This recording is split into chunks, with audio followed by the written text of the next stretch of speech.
Breaking news है अवां सां शेयर कंदासीं। सेवर टोल प्लाज़ा लॻ इंडस हाईवे खे ॾिनल कट वटि कोच जो 2 रिक्शाउनि सां टकर थी पियो आहे। औरत समेत 4 ॼणा ज़ख़्मी थी पिया आहिनि।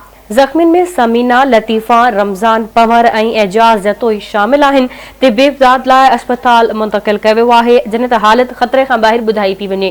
अहम ख़बर खां अवांखे आगाह करे रहिया आहियूं। सेवर टोल प्लाज़ा लॻ इंडस हाईवे खे ॾिनल कट वटि कोच जो 2 रिक्शाउनि सां टकर 4 औरतुनि समेत 4 ॼणा ज़ख़्मी थी पिया आहिनि। ज़ख़्मियुनि में समीना, लतीफ़ा, रमज़ान, पवर ऐं एजाज़ जतोई शामिल आहिनि।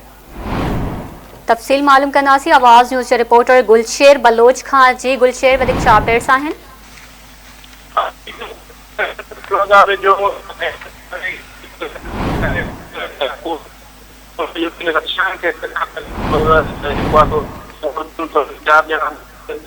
ज़ख़्मी थी पिया आहिनि। ज़ख़्मियुनि खे जेको आहे हिन वक़्तु में मुंतक़िल कयो वियो आहे, जिते उन्हनि खे जेको आहे तिबी इमदाद जेका आहे ॾिनी पई वञे। जॾहिं त हींअर जेके रक्षाउनि में जेको टकर थी पियो हो, उन जाइ पुलिस पहुची करे जेको आहे उन रक्षा कई ऐं जेको आहे पंहिंजी तहवील में वठी ऐं जेको आहे वधीक जेका जांच कई पई वञे। जी ठीकु आहे गुलशेर, वॾी महिरबानी अवां जी अपडेट करण लाइ।